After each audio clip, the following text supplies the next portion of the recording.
आज के प्रवचन का मुख्य विषय गुरु की महिमा है।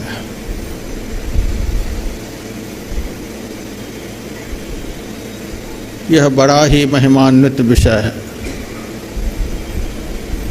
सब विषय एक इसी विषय में समाहित है।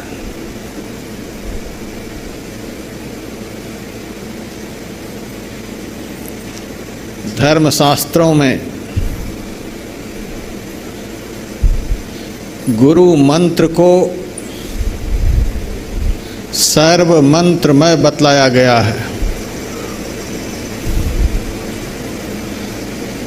सभी मंत्र गुरु मंत्र में समाहित है और गुरु के रूप को सर्वदेवमय बतलाया गया है। सर्वदेवमयो गुरु, इसका क्या मतलब हुआ? सर्व मंत्रमय और सर्वदेवमय, इसका मतलब यह हुआ जो भक्त, जो साधक गुरु मंत्र का जप करता है उसको ईश्वर संबंधित सभी मंत्रों को जपने का फल प्राप्त हो जाता है। राम मंत्र का आप लोग जप करेंगे तो राम मंत्र जपने का फल मिलेगा। कृष्ण मंत्र का जप करेंगे तो कृष्ण मंत्र जपने का फल मिलेगा। राम मंत्र के जप से भगवान राम प्रसन्न होंगे, कृष्ण मंत्र के जप से भगवान कृष्ण प्रसन्न होंगे, शिव मंत्र के जप करने से भगवान शिव प्रसन्न होंगे। इसी प्रकार से जितने भी देव हैं, देवियां हैं, उनके नाम का स्मरण करने से वे देव, वे देवी प्रसन्न होते हैं। लेकिन भगवान शिव शंकर ने बतलाया, मंत्र राज इदं देवी गुरुरित्यक्षरद्वयम् स्मृति वेद पुराणानां सारमेव न संशयः सप्तकोटि महामंत्राः चित्त विभ्रंश कारकाः एक एव महामंत्रो गुरुरित्यक्षरद्वयम्। दो अक्षर का गुरु मंत्र जो है, इस मंत्र को सभी मंत्रों का राजा बतलाया गया। भगवान कहते हैं वेद पुराण उपनिषद का यह सार वचन है। मंत्र बोलेंगे गुरु और सभी देवता एक ही साथ आपसे प्रसन्न हो जाएंगे। मंत्र बोलेंगे गुरु और सभी देवियां एक साथ प्रसन्न हो जाएंगी। इसीलिए कहा सर्व मंत्रमय। इस मंत्र के जाप करने से सब देवी देव एक साथ प्रसन्न हो जाते हैं। इसीलिए भगवान शिव ने कहा यह मंत्र राज है। गुरु महाराज ने बड़ा भारी अनुसंधान किया है गुरु मंत्र पर। जब हम शिव जी के सहस्र नाम का पाठ करते हैं तो शिव जी के 1000 नामों में से उनका एक नाम गुरु है। जब हम कृष्ण सहस्र नाम का पाठ करते हैं तो भगवान के 1000 नामों में से उनका एक नाम गुरु भी है। आनंद रामायण में भगवान श्री राम के 1000 नाम हैं, उनमें से उनका एक नाम गुरु भी है।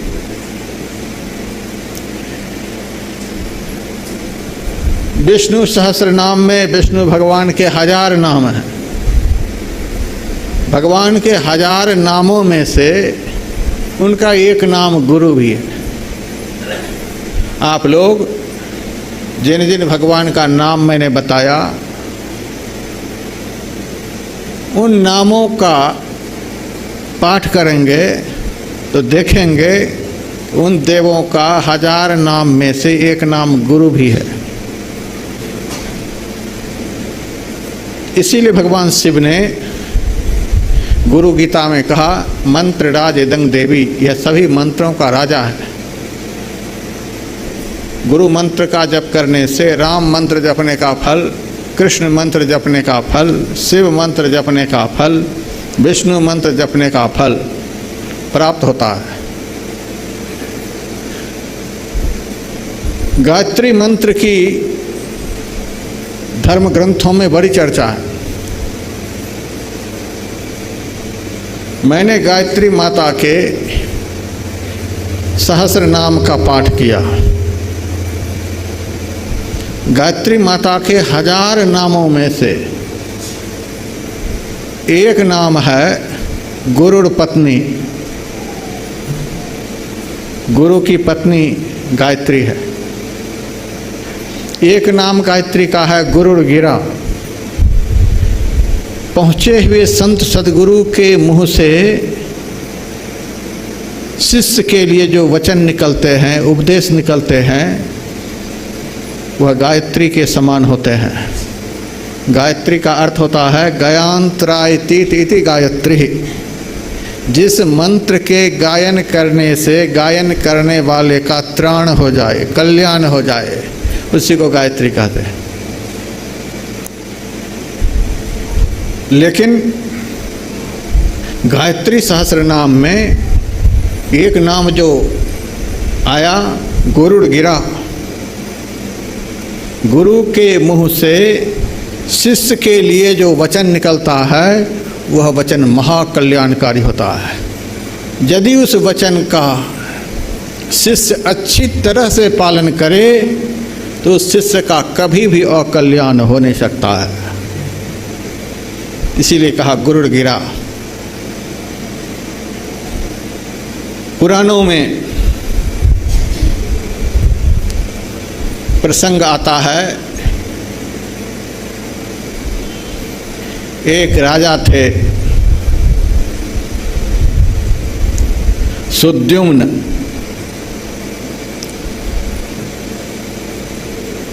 उन्होंने पुत्रेष्टि यज्ञ किया था।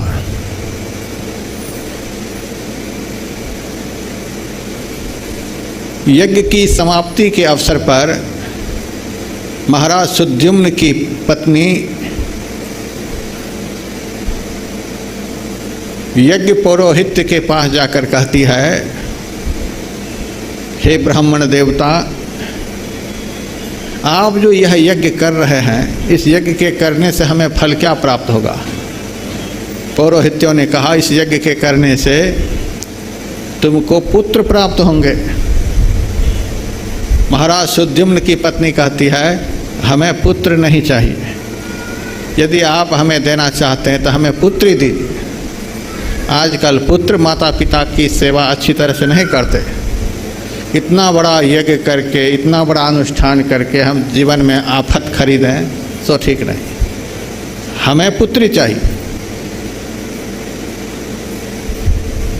यज्ञ पौरोहित्य के मन में हुआ, जिनके लिए हम यज्ञ कर रहे हैं, जिनके उदर से बालक का जन्म होगा, वही जब चाहते हैं हमें पुत्री हो, तो कोई बात नहीं, ठीक है, पुत्री ही होंगे।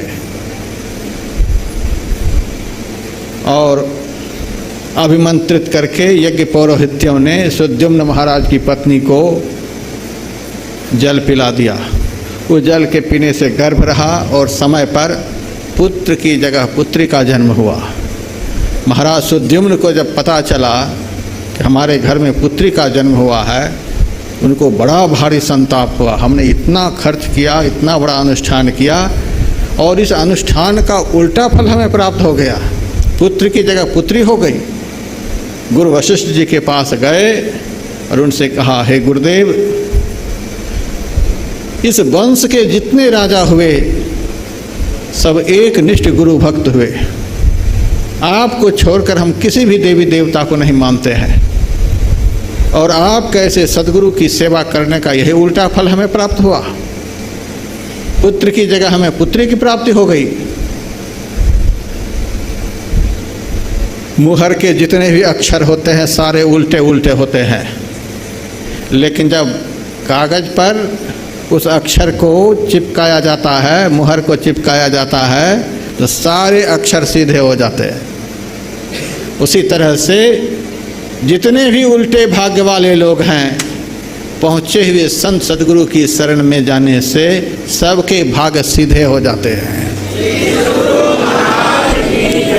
पलटू लिखा नसीब के संत देते हैं फेर, सांच नहीं दिल आपनो ताते लागी देर। ऐसी महिमा मैंने गुरु की सुनी है, और हमारे वंश के सारे राजाओं ने आपकी सेवा की और हमें गुरु सेवा का उल्टा फल प्राप्त हुआ। गुरु वशिष्ठ जी के मन में भी बड़ा भारी संताप हुआ, ऐसा कैसे हो गया।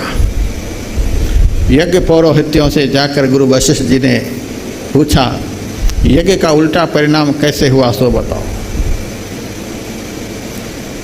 यज्ञ पौरोहित्यों ने कहा, आप महाराज की धर्म पत्नी से जाकर के पूछें। मैं तो उनके लिए पुत्र ही चाहता था, लेकिन उन्होंने यज्ञ की समाप्ति पर पुत्री की याचना की, हमें पुत्र नहीं चाहिए, पुत्री चाहिए। तो मैंने जल को अभिमंत्रित पुत्री के उद्देश्य से किया और वह जल पिला दिया, इसी से पुत्री की प्राप्ति हुई है। इसमें हम लोगों का कोई दोष नहीं, यज्ञ का कोई दोष नहीं, आपका कोई दोष नहीं है।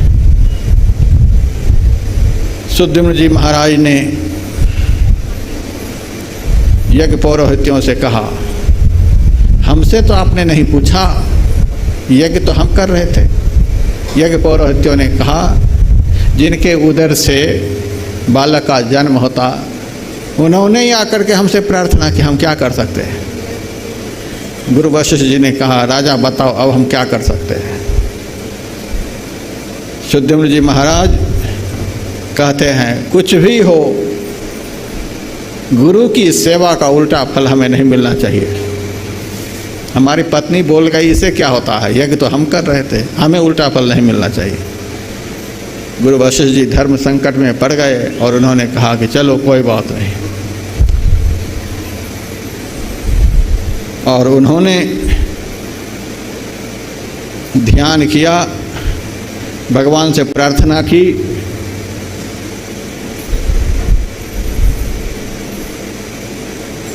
और कहा, हे प्रभु, हमारे यजमान का मनोरथ सिद्ध हो जाए।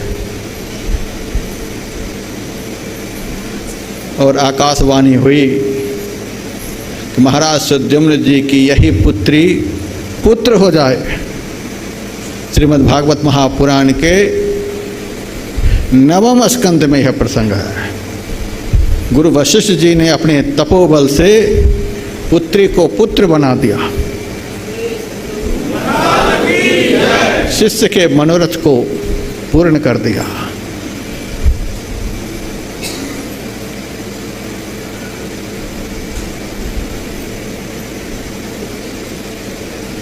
राजस्थान के पास ही संत चरणदास जी महाराज का आश्रम है। उनकी वाणी में है, कल्प वृक्ष गुरुदेव मनोरथ सब सरें, काम धेनु गुरु होय क्षुधा तृष्णा हरें। गुरु शिष्य के लिए साक्षात कल्प वृक्ष के रूप हैं। हम लोगों ने कल्प वृक्ष के विषय में बहुत कुछ सुना है, लेकिन आज तक कहीं कल्प वृक्ष देखा नहीं है। लेकिन मैंने एक जगह कल्प वृक्ष को देखा, जोशी मठ में भगवान शंकराचार्य का आश्रम है। 30-32 साल पहले मैं वहाँ रहता था और उस आश्रम में कल्प वृक्ष को देखा। दुनिया के यात्री लोग जाते, कल्प वृक्ष की परिक्रमा करते। वृक्ष की जड़ में एक ब्राह्मण रहता था, यात्रियों को तिलक करता और हाथ फैला देता, कुछ 2 तिलक लगाने के बदले में। जिनकी जो श्रद्धा होती दे करके चला जाता। अब मैं चुपचाप दूर से बैठकर देखता रहता। एक दिन मेरे से उस ब्राह्मण देवता ने कहा, महाराज आप यहाँ दूर ही बैठे रहते हैं, इस छाया में नहीं आते, परिक्रमा नहीं करते, तिलक नहीं लगवाते। मैंने कहा यह कौन सा वृक्ष है? यह कल्प वृक्ष है। मैंने कहा कल्प वृक्ष की तो ऐसी महिमा है कि इस वृक्ष की छाया में जो रहेगा उसकी सारी कामनाएं पूरी हो जाएगी, मनोरथ पूर्ण हो जाएंगे। इस वृक्ष की छाया में आप कितने दिनों से रहते हैं? कहा मैं तो 40 साल से रहता हूँ। मैंने कहा 40 साल से इस वृक्ष की छाया में रहते रहते आप दरिद्र के दरिद्र ही हैं। आप सबके सामने हाथ फैलाते ही रहते हैं, आपकी दरिद्रता समाप्त नहीं हुई। 40 साल इस वृक्ष की छाया में रहने वाले की दरिद्रता समाप्त नहीं हुई, तो 40 सेकंड के लिए जो इस छाया में जाएगा उसकी दरिद्रता, उसके मनोरथ कैसे पूर्ण होंगे? अरे महाराज आप तो कुछ नहीं मानते हो। मैंने कहा मैं मान लेने वाली भक्ति नहीं करता हूँ, प्रामाणिक भक्ति करता हूँ। कल्प वृक्ष के विषय में बतलाया जाता है, उसकी छाया में जो कल्पना की जाती है वो पूरी हो जाती है, मनोरथ किया जाता है वो सिद्ध हो जाता है। आप 40 साल से छाया में हैं, आपकी दरिद्रता नहीं गई, आप मांग ही रहे हैं, यही फल मिला आपको। तो पूरे भारतवर्ष में एक ही जगह कल्प वृक्ष है, जिस वृक्ष की छाया की यह हालत है कि वर्षों वर्ष रहने वाले के मनोरथ सिद्ध नहीं होते। लेकिन आज भी कल्प वृक्ष धरती पर है,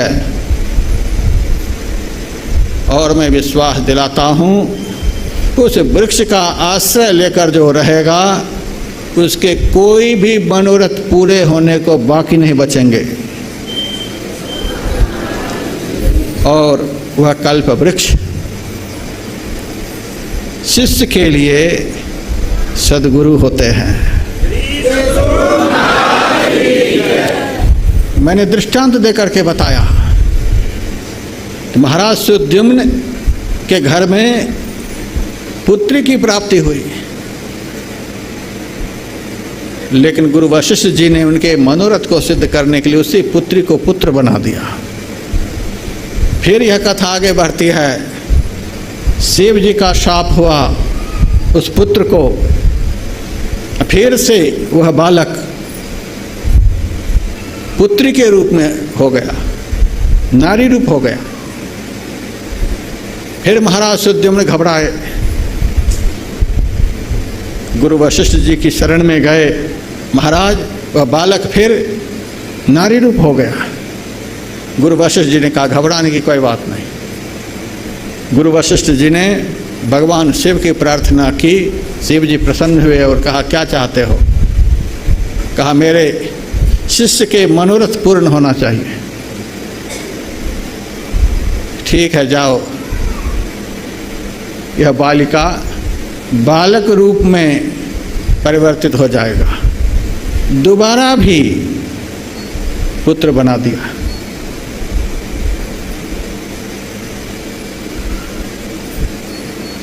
दैत्यराज बलि बड़े गुरु भक्त थे, सब तरह से उन्होंने गुरु की पूजा करके गुरु को प्रसन्न कर लिए थे। गुरु की कृपा से उनको वह ताकत प्राप्त हुई कि स्वर्ग के सारे देवताओं को स्वर्ग से खदेड़ दिया और देवताओं के सिंहासन पर दैत्यराज बलि जाकर के बैठ गए। माता अदिति ने पयो व्रत किया। उस व्रत के करने से विष्णु भगवान प्रसन्न हुए और कहा मांगो वरदान।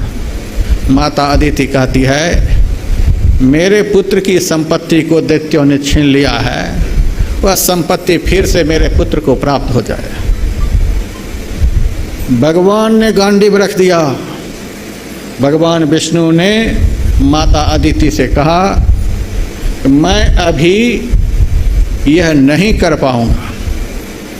दैत्यराज बलि के ऊपर गुरु प्रसन्न है और जिनके ऊपर गुरु प्रसन्न है दुनिया में कोई भी उनका अनिष्ट नहीं कर सकता है। मैं संपत्ति नहीं दिला पाऊंगा। हाँ यह वचन देता हूँ, जिस दिन गुरु उनके ऊपर नाराज हो जाएंगे उस दिन वह कितना भी बड़ा बलवान क्यों न है, उनकी सारी संपत्ति लेकर तुम्हारे पुत्र को मैं प्रदान कर दूंगा। वे ही गुरु शुक्राचार्य जब दैत्यराज बलि से कहा, जिनको तुम वचन दिए हो 3 पग भूमि देने के, वे साधारण पुरुष नहीं हैं, देखने में ब्रह्मचारी लगते हैं, देखने में 52 अंगुल के लगते हैं, साक्षात भगवान हैं। इनको वचन नहीं दो, नहीं तो 3 पग में तुम्हारा सब कुछ ले लेंगे, तुम्हारा सत्यानाश हो जाएगा। तुम मेरी बात मान करके इनको वचन नहीं दो, वापस कर लो वचन। कहा ऐसा नहीं होगा, मैंने एक बार वचन दे दिया, प्रहलाद जी के वंश में मेरा जन्म हुआ है, मैं अपनी अपकीर्ति से डरता हूँ। कहा गुरु कह रहा है, तू अपने पांडित्य के अभिमान में अपनी बात पर अड़ा हुआ है, जा तू तत्काल राज्य लक्ष्मी से हीन हो जाएगा। और एक ही मुहूर्त में वामन भगवान ने उनका सर्वस्व हरण कर लिया और धरती पर से उनको पाताल जाना पड़ा। गुरु बरजा शिष्य ना किया, कैसे बाचे काल, शुक्र कहा बलि ना किया, बांधे गया पताल। गुरु जब तक प्रसन्न थे, भगवान भी उनका कुछ नहीं बिगाड़ पाए, और गुरु नाराज हो गए तो कोई भी उनको बचा नहीं पाए। तो शिष्य के लिए गुरु जो होते हैं कल्प वृक्ष के समान होते हैं। भले ही आजकल कल्प वृक्ष नहीं दिखलाई देते हैं, लेकिन मेरा विश्वास है, शास्त्र वचन पर मेरा विश्वास है, संत वचन पर मेरा विश्वास है। जितने लोग गुरु को मानने वाले हैं, जितने लोगों के अंदर गुरु के प्रति श्रद्धा की भावना है, वे समझ लें कि हम सब के सब कल्प वृक्ष की छाया में हैं। हमारे मनोरथ जरूर पूर्ण होंगे। कामधेनु गुरु होय चौधा तृष्णा हर। बहुत लोग अपनी गाय का नाम कामधेनु रख लेते हैं, लेकिन उनकी एक भी इच्छा पूरी नहीं होती है। एक इच्छा पूरी नहीं होती, दूसरी इच्छा तैयार, दूसरी इच्छा पूरी नहीं होती, तीसरी इच्छा तैयार। इच्छा के बसीभूत दिन रात हाय हाय करते रहते हैं। बहुत आश्रमों में कामधेनु नामक गाय है, लेकिन उस आश्रमधारी की स्थिति जाकर के देख सकते हैं किस कदर वे हाय हाय कर रहे हैं। चरणदास जी महाराज कहते हैं, कामधेनु गुरु हो ही क्षुधा हरि ले वही। शिष्य के लिए गुरु जो होते हैं वे ही कामधेनु गाय के समान होता है। आज भी कामधेनु गाय है, वे गुरु के रूप में है। जिनके जीवन में गुरु, वे आज कामधेनु गाय के आश्रित हैं, उनके मनोरथ अवश्य सिद्ध होंगे। गुरु ही शेष महेश तो ही चेतन करें, गुरु ब्रह्मा गुरु विष्णु होए खाली भरें। गुरु को चरणदास जी महाराज ने ब्रह्मा का रूप बताया, शिव का रूप बताया, विष्णु का रूप बताया, शेष का रूप बताया। मैं एक जगह प्रवचन में सुना रहा था, गुरुर् ब्रह्मा गुरुर् विष्णु गुरुर्देवो महेश्वर गुरु साक्षात परब्रह्म तस्मै श्री गुरुवे नमः। एक आदमी उठकर खड़े हो गए, महाराज आप एक बात किया करो, हम लोगों को मूर्ख मत बनाओ। या तो गुरु को ब्रह्मा का रूप बताओ, या विष्णु का रूप बताओ, या शिव का रूप बताओ।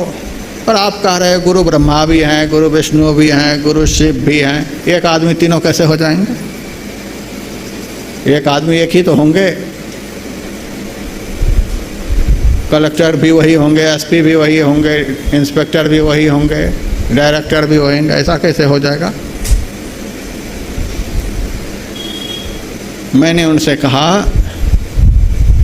हमारी जन्मभूमि पर एक मुस्लिम रहता था, बड़ा धार्मिक प्रवृत्ति का था। जब नाटक होता था गांव में, तो वह भी नाटक में शामिल होता था। उनको मेघनाद बनने के लिए कह दिया जाता था तो वह मेघनाद बन जाता था। और कभी कभी उनको रावण बनने के लिए कह दिया जाता था तो रावण भी बन जाता था।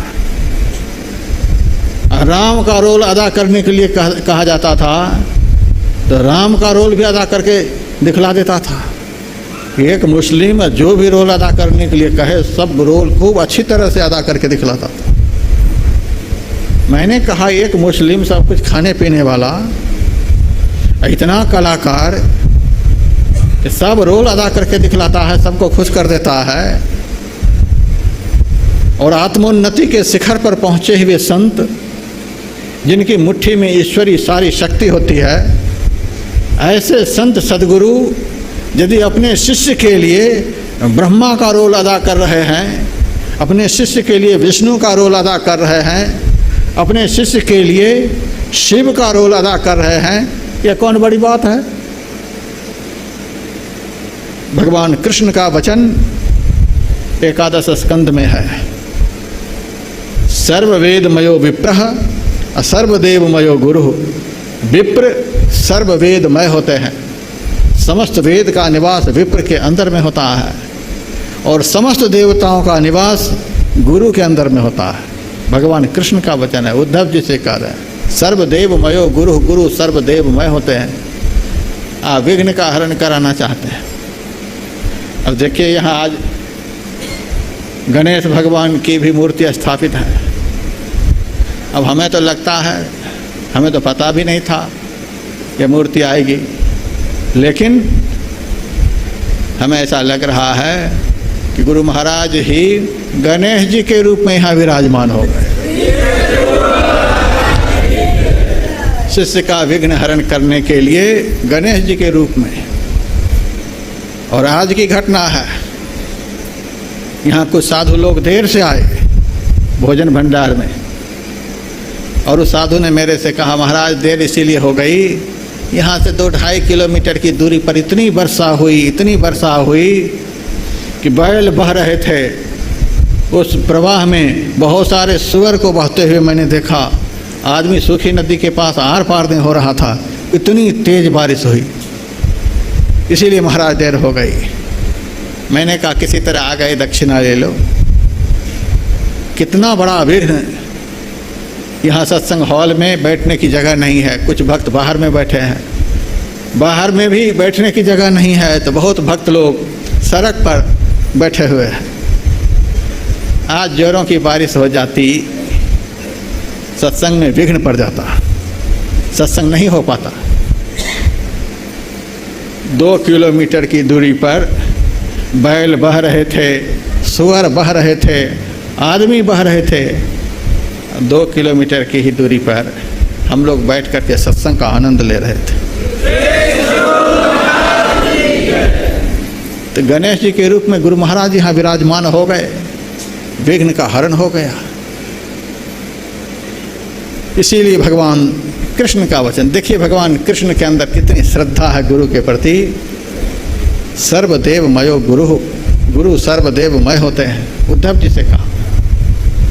और स्वयं भगवान होते हुए वे गुरुकुल में प्रवेश किए हैं और 64 विद्या के लक्षणों को 64 दिनों में प्राप्त कर लिए। 64 जन्म में भी विद्या के 64 लक्षण को कोई हासिल नहीं कर सकता, लेकिन भगवान कृष्ण गुरु की कृपा से 64 दिनों में ही विद्या के 64 लक्षणों को हासिल कर लिए। कितनी ताकत गुरु में। चरण को दबाते थे, गुरु के आंगन में झाड़ू लगाते थे, क्या नहीं सेवा करते थे, भागवत में लिखा हुआ है, गर्ग संहिता में लिखा हुआ है। भगवान होते हुए भी उन्होंने 3 गुरु धारण किया। भगवान कृष्ण के 3 गुरु हुए। एक गुरु गर्गाचार्य कुल पौरोहित्य, दूसरे गुरु सांदीपनी मुनि शिक्षा गुरु, तीसरे योग के गुरु दुर्वासा जी हुए। भगवान ने गुरु धारण किया।